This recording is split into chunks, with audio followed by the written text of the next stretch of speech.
수십 년 살다 보니까 사람을 잘 아실 것 같죠? 사람은 참 묘합니다. 생긴 것도 다르고 성품도 다르고 생각하는 것도 다르고, 그 특징 중에 하나가 새로운 것을 쫓는 것입니다. 그리고 새로운 것은 좋다라는 생각을 갖고 있지요. 그래서 시대마다 유행이라고 하는 것이 있고, 우리는 그 유행을 따라 살려고 애쓰고 유행에 뒤처질까 봐 전전긍긍하기도 합니다. 여러분, 한 30년 전 처녀 때 최신 유행하던 그때 그 사진을 보면 어떠신가요? 저도 고등학교 때 바지를 12인치로 한번 입어보려고 하다가 선생님이 찢어놓으면 또 꼬매고 그랬던 적이 있는데, 그게 뭐라고 지금 생각하면 아무것도 아닌데, 예전에 우리 딸은 고등학교 다닐 때 보니까 모든 애들이 다 그래서 깻잎 머리를 다 하고 다닐 때가 있었죠. 우리 딸한테 얘기했습니다. 야, 너는 이렇게 개성이 없냐? 어떻게 여학생 모두가 다 정말 침 발라서 머리 한 것처럼 그렇게 머리에 깻잎을 하나씩 붙이고 다니냐? 그게 유행이고 그게 트렌드라고 얘기하지요. 행여나 유행에 뒤떨어진 사람들을 보면 우리 스스로도 뭔가 좀 촌스러워 보이기도 하고 조금 부족한 사람 취급하기도 합니다. 물론 겉으로 대놓고 얘기하지는 않지만 속으로 우리는 대부분 그렇게 생각합니다. 우리나라의 유행에 빠르기는 거의 세계적입니다. 그래서 외국에 살다 오신 분들의 얘기를 들어보면 한국에 오면 정신이 없다고 얘기할 정도입니다. 여기서 새롭다고 하는 말이 우리가 어떤 영적으로 새롭게 변화된다고 하는 것이나, 아니면 내가 과거에 세상의 욕심과 집착을 버리고 이제는 하나님의 나라와 그 의를 구하게 된다는 것이었으면 얼마나 좋겠습니까마는, 저는 세상의 변화를 얘기하는 것입니다. 사람들이 새로운 것을 쫓는다라고 하는 말 속에는 사람은 쾌락과 욕망에 있어서 항상 새로운 것을 요구한다고 하는 것입니다. 그러다가 보니까 부작용이 생기는데, 오래 사용한 것이나 심지어 사람도 오래 있다가 보면 지루해지고 권태로워집니다. 그래서 사람들의 마음이 무디어지고 그것의 가치를 제대로 알아보지를 못합니다. 좋아했던 것들이 시시해지고 감동과 감사가 사라지고 무덤덤해집니다. 느낌이 사라져버립니다. 예수님께서 수가성에 사마리아 여인을 만났을 때 이야기와 같습니다. 세상에 주는 물을 먹으면 먹을수록 더 갈증이 나고 끊임없이 더 목마르게 됩니다. 바로 이것이 사람이 세상의 노예가 되고 쾌락의 노예가 되고 돈의 노예가 된 상태를 말합니다. 하나님께서 사람들에게 모든 것을 다 허락하시고 다스리고 정복하라고 했는데, 세상의 주인인 사람이 세상을 지배하기는커녕 어느덧 세상 것들에게 지배를 받게 되고 그것에 종노릇하며 살게 됐습니다. 가령 여러분의 소유에 대해서 예를 한번 들어보겠습니다. 지금 여러분들이 갖고 있는 물건이든 재산이든 명예든 지위든 사모하는 이성이든, 일단 여러분의 의지와 노력으로 그것을 애써서 소유하게 되었습니다. 그리고 그것이 자신의 생을 좀 안전하게 해줄 거라고 생각합니다. 그래서 여러분 행복하신지, 그래서 그것 때문에 든든하신지를 묻고 싶습니다. 우리는 늘 불안과 염려가 있습니다. 왜 그러냐 하면 내가 소유하고 있는 것들이 영원한 것이 아니라고 하는 것을 알기 때문입니다. 여러분의 마음을 안정시키는 그 소유의 그 대상이 영원한 것입니까? 영원하지 않습니다. 그것들은 다 변합니다. 그리고 다 한순간에 사라질 수 있는 것입니다. 그것이 물건이든 자리든 지위든 사람이든 마찬가지입니다. 그런 것들이 우리의 인생을 확고하게 안정적으로 지탱해 줄 수 없다는 것을 우리는 압니다.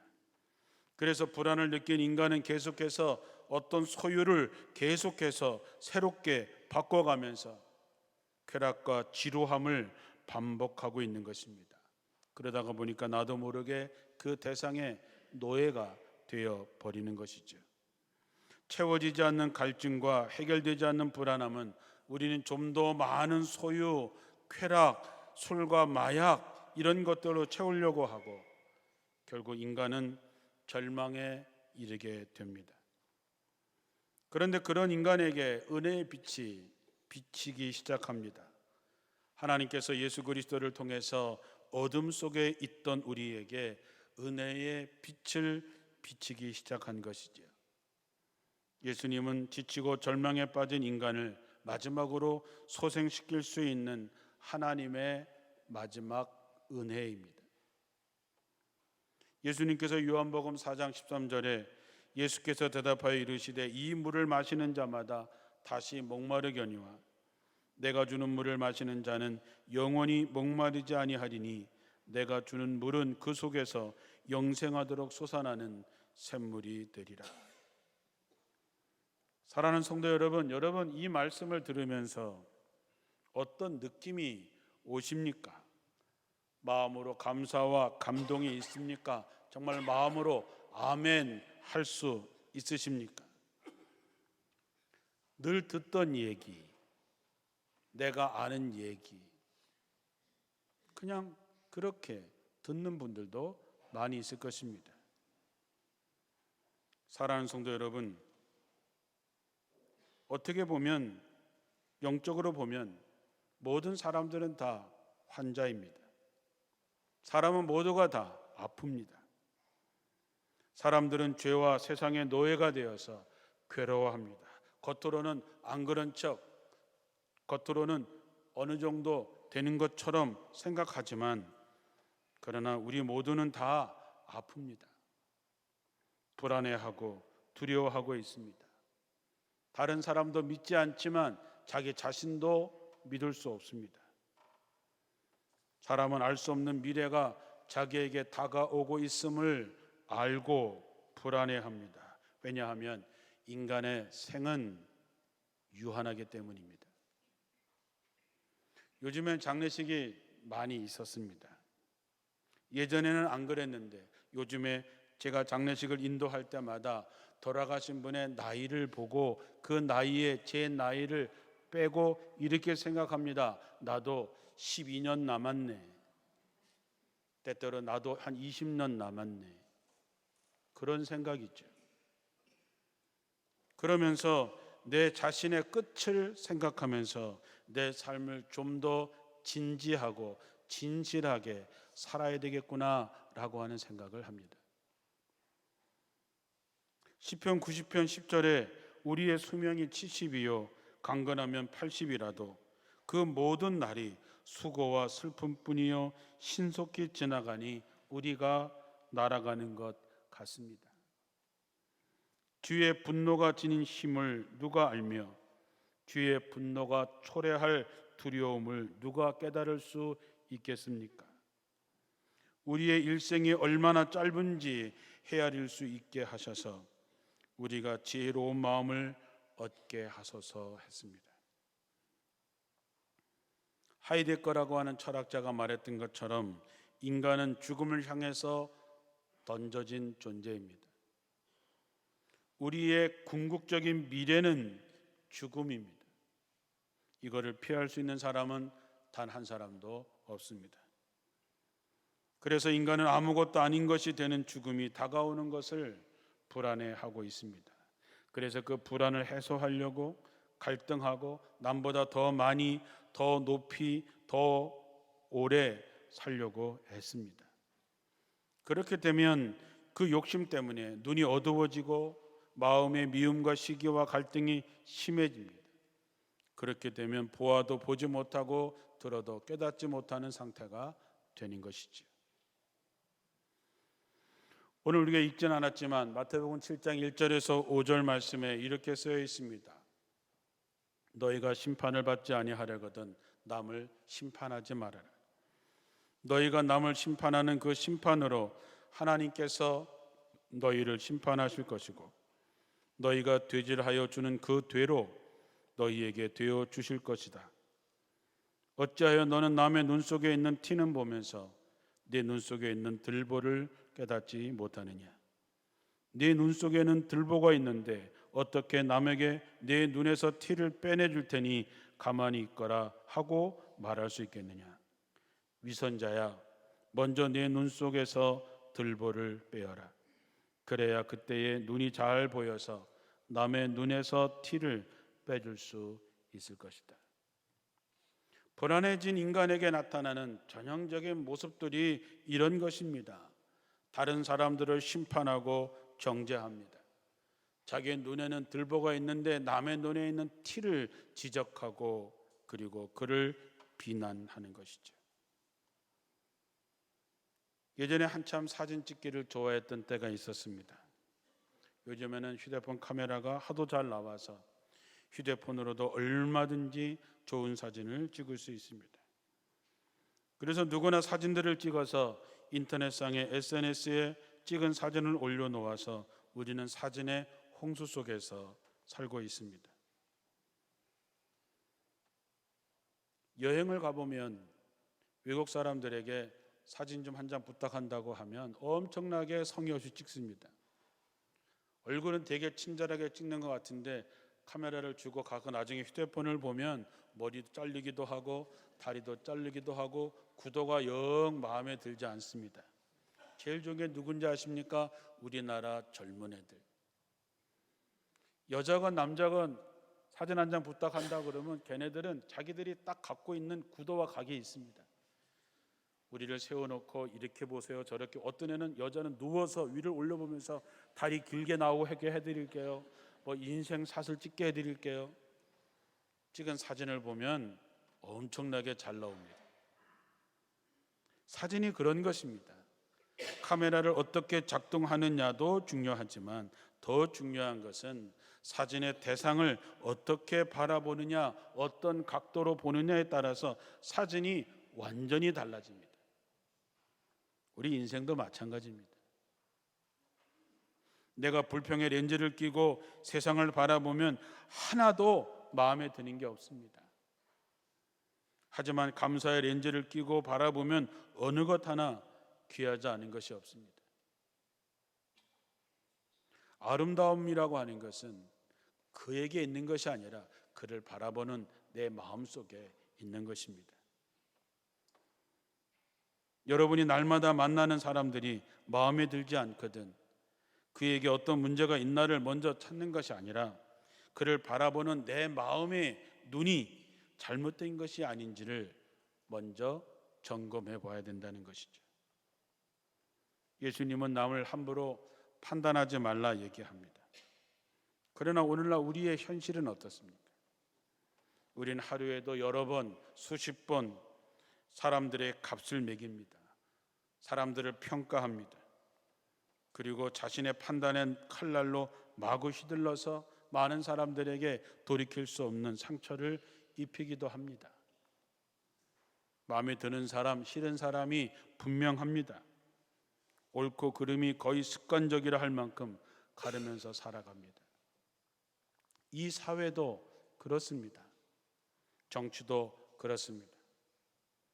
이런 갈등들은 결국 우리를 넘어지게 만들 것입니다. 지난 일주일 동안 선교사님들을 위해서 5일 동안 영성 형성 아카데미라고 하는 프로그램에 가서 말씀을 전하고 왔습니다.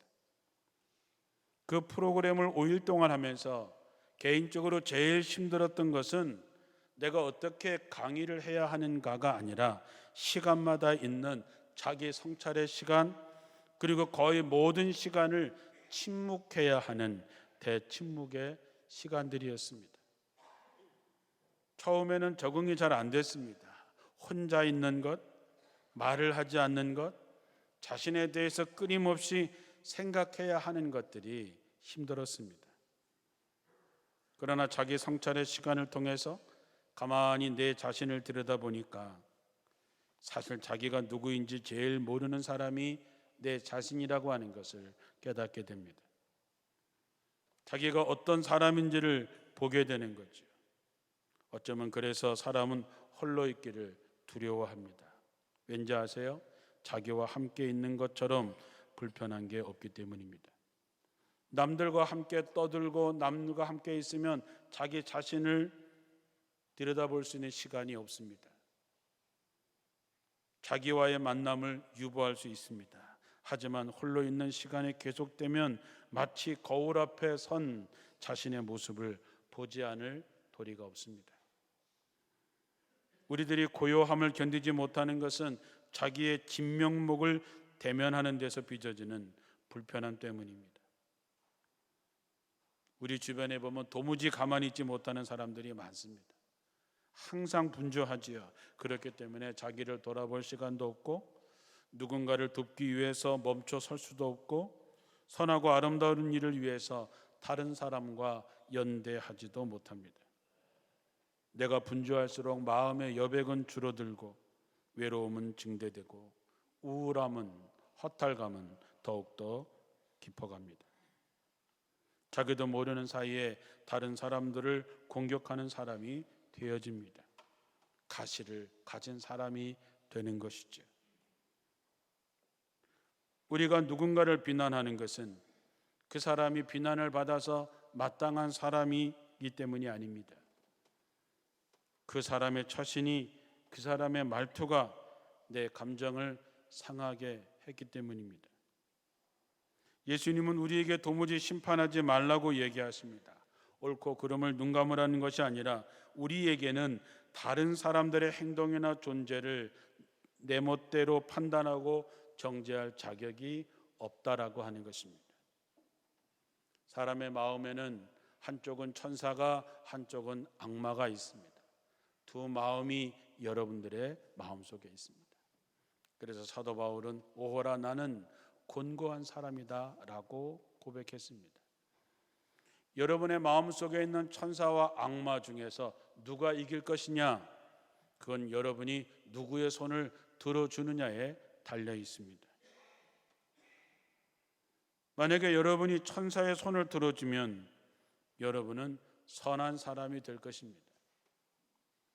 그러나 여러분이 악마의 손을 들어주면 여러분은 악한 사람이 될 것입니다. 그렇기 때문에 우리가 어떤 사람의 개별적인 행동 몇 가지를 보고 그 사람을 이렇다 저렇다 라고 규정해서는 안 됩니다. 우리에게 그럴 자격이 없습니다. 조금 다른 각도로 한번 생각해 보면 여러분이 선한 사람이십니까?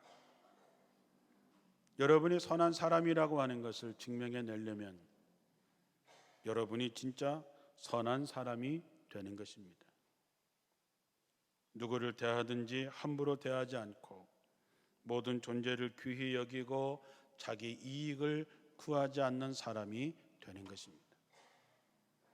또 하나는 다른 사람이 나쁘다고 하는 것을 증명해 내는 일입니다. 이거는 졸렬한 방법이고 그렇게 효과적이지도 않은 방법입니다. 그런데도 대부분의 사람들은 이 방법을 사용합니다. 누군가를 비판하는데 재빠른 사람을 신뢰하기는 정말 어려운 일입니다. 남을 비난함으로써 자신의 선함을 입증하려고 하는 사람은 성경은 스스로 제 무덤을 파는 사람이라고 얘기합니다. 여러분 주변에 그런 사람이 있다면 피해야 됩니다. 왜냐하면 내 앞에서 남을 비판하는 사람은 그 사람에게서 나를 비판할 것이 십중팔구 틀림이 없기 때문입니다. 예수님께서 말씀하십니다. 어찌하여 형제 속에 있는 티는 보고 내 눈 속에 있는 들보를 깨닫지 못하느냐. 이것이 오늘날 우리들의 모습입니다. 아주 티와 들보는 아주 대조적인 것입니다. 흑백처럼 분명하게 보이는 것이죠. 예수님께서 이 말을 하신 것은 남의 탓을 하지 말고 자신의 허물을 더 통렬하고 아프게 돌아보라는 것입니다. 남의 허물은 크게 보고 자기 허물을 보지 못하는 것은 겉으로는 멀쩡해 보이지만 실제로는 앞을 전혀 보지 못하는 청맹관이처럼 살고 있는 것입니다. 내게는 못나 보이는 사람도 하나님이 보시기에는 소중한 사람입니다. 왠지 주는 것 없이 미운 사람도 다른 누군가에게는 사랑스러운 사람이기 때문입니다. 예수님은 세리와 죄인들의 마음 깊은 곳에서 하나님의 나라의 가능성을 봅니다. 그리고 그들을 일상의 삶으로 이끌어 주시고 그들도 하나님이 사랑하는 사람임을 나타내 주십니다. 우리가 스스로 편견, 선입견, 두려움, 미움의 들보를 빼고 보면 귀하지 않은 사람이 어디 있겠습니까? 바라기는 여러분의 마음의 눈이 예수님의 눈이 되기를, 예수님의 마음을 담기를 주님의 이름으로 축원합니다. 또 하나는 우리가 왜 이렇게 되었을까? 우리가 왜 이렇게 되었을까? 이거는 우리의 삶의 지루함과 권태가 우리를 영적으로 무능하게 만들었기 때문입니다. 여러분 교회 다닐만 하십니까? 진지하게 묻는 것입니다. 여러분에게 감사가 있습니까? 누구에겐가, 아내에게, 남편에게, 부모님에게, 아이들에게 교회에 오면서 차를 대면서 안내하시는 분을 만나고 할 때 감사하다는 인사는 해보셨습니까? 우리가 처음에 은혜 받았을 때 얼마나 새롭고 경이로웠습니까? 감동과 기쁨이 넘쳤고 나를 구원해 주신 예수 그리스도의 은혜가 너무나 감격스러워서 몇 날 며칠을 설레는 마음으로 있지 않았습니까? 모든 말, 모든 일들을 만날 때마다 우리 입에는 감사가 입에 달고 다니던 때가 있었습니다. 내가 예수 믿은 게 너무 기뻐서 이 사람 저 사람 찾아다니면서 예수 믿으라고 얼마나 했습니까? 그런데 어느 날서부턴가 구원의 은혜에 대해서 신앙생활이 지루해지기 시작했습니다. 모든 것이 권태스러워지기 시작했습니다. 그러자 나타난 것은 감사가 사라집니다. 설레임이 사라지죠. 기쁨이 사라지고 감동도 사라지고 그저 무덤덤한 사람이 되었습니다. 예수께서 십자가에 달려 돌아가셨다고 하는 선포가 이름에도 불구하고 우리의 마음속에는 아무런 감동이 없습니다. 아는 얘기.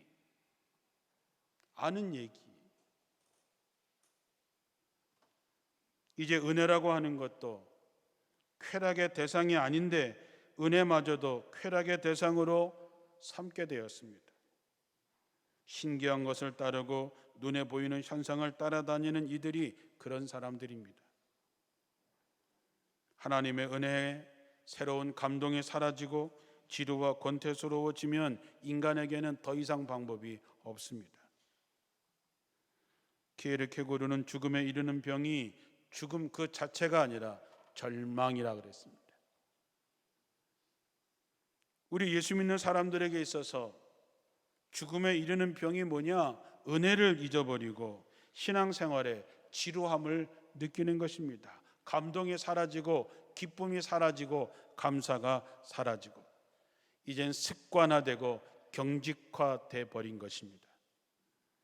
예수 믿는 사람들에게 죽음에 이르는 병은 우리의 신앙생활의 지루함과 권태로움입니다. 바리새인들을 한번 봅니다. 그들은 날마다 매 순간마다 은혜의 감격함을 맛보지 못했습니다. 그들은 철저하게 신앙생활했습니다. 우리보다 몇 배 더 분명하게 하는 사람들이었습니다. 그러나 그들에게는 마음에 감동과 은혜가 사라지자 그들은 하나님의 은혜를 자신을 드러내는데 사용하기 시작했습니다. 그들은 남에게 보이려고 금식을 했습니다. 자기가 기도를 얼마나 열심히 하는지를 보여주기 위해서 시장에 사람 많은 데 서서 큰 소리로 기도했습니다. 자기의 신앙생활을 자랑했습니다. 한마디로 바리새인들에게 있어서 은혜라고 하는 것은 하나님이 베푸시는 은혜가 아니라 자기를 드러내는 은혜로 몰락해버린 것입니다.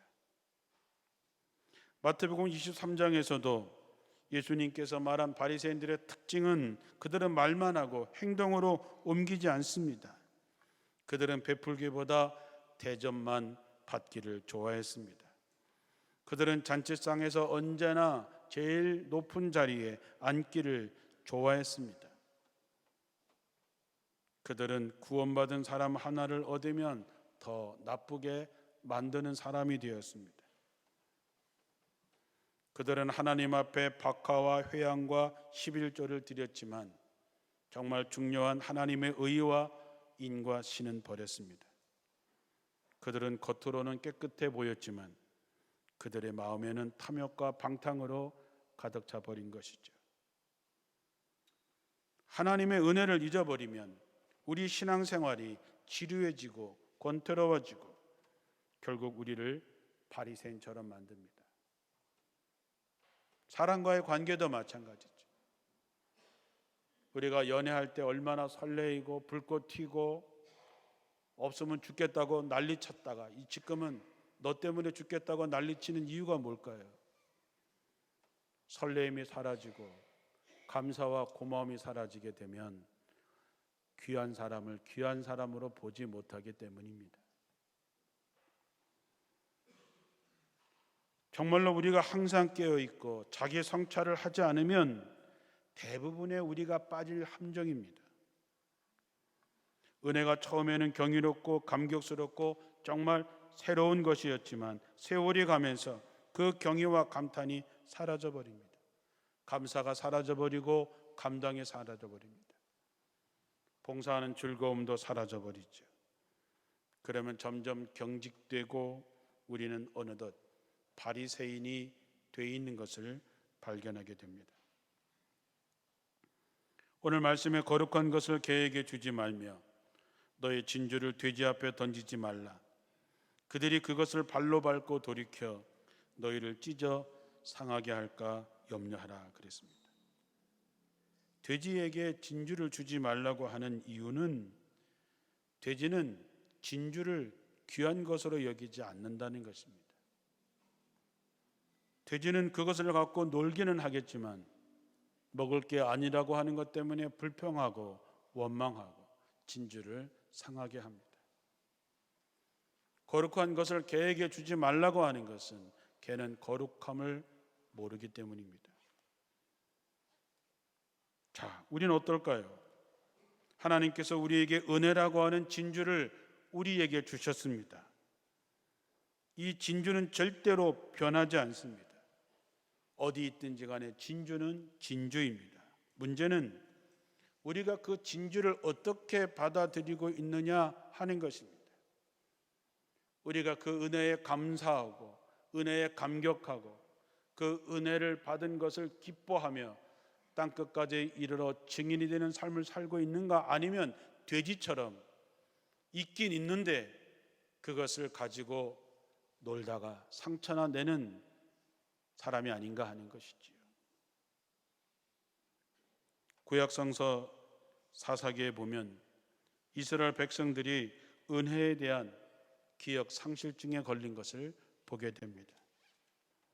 그들의 죄를 짓고 범죄하면 하나님께서 외국 군대를 보내서 굉장히 어렵게 됩니다. 그러면 그들은 죄를 회개하고 하나님 앞에 부르짖어서 하나님이 사사를 보내서 진퇴양난의 난국을 해결해 주십니다. 그러면 평화로운 세월이 유지가 되지요. 그러면 이스라엘 백성들은 금방 하나님의 은혜를 잊어버리고 또다시 죄를 짓기 시작합니다. 하나님께서 진노하셔서 또 다른 군대를 보내서 어려운 상황을 만들면 그들은 회개하고 또 부르짖습니다. 그러면 하나님은 또 다른 사사를 보내서 그 어려운 전쟁에서 평화롭게 해주면 이스라엘 백성들은 또 은혜를 망각하고 또 범죄를 하기 시작합니다. 사사기를 보면 참 안타까운 것이 그런 끝이없는 역사가 반복되고 있다는 것입니다. 은혜의 기억 상실증이 반복되고 있는 것이지요. 그래서 하나님은 구약성경 출애굽 이후에 이스라엘 백성들에게 가장 많이 하신 말씀이 기억하라 라고 하는 말씀입니다. 잊지 말라 라고 하는 것이죠. 우리가 예전에 연애할 때 그 마음을 정말 잊지 않는다면 얼마나 잘 살까요?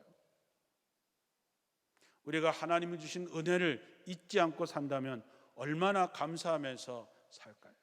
우리의 삶이 얼마나 에너지가 넘치고 기쁨이 넘치고 감사가 넘치고 얼마나 사는 것이 재미있을까요?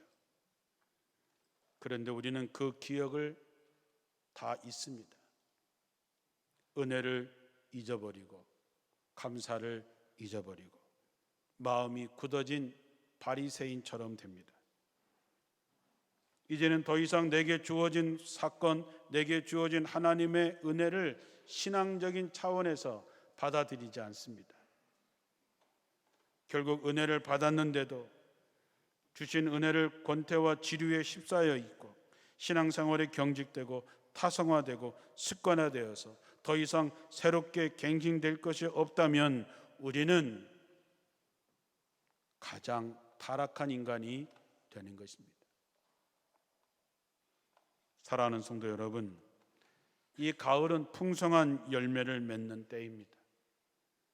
이 가을에 여러분 자신을 돌아보고 성찰하고 은혜의 감동과 감격을 회복하고 은혜의 자리를 온전히 회복해서 진짜 그리스도인들이 되시기를 주님의 이름으로 축원합니다. 기도하겠습니다.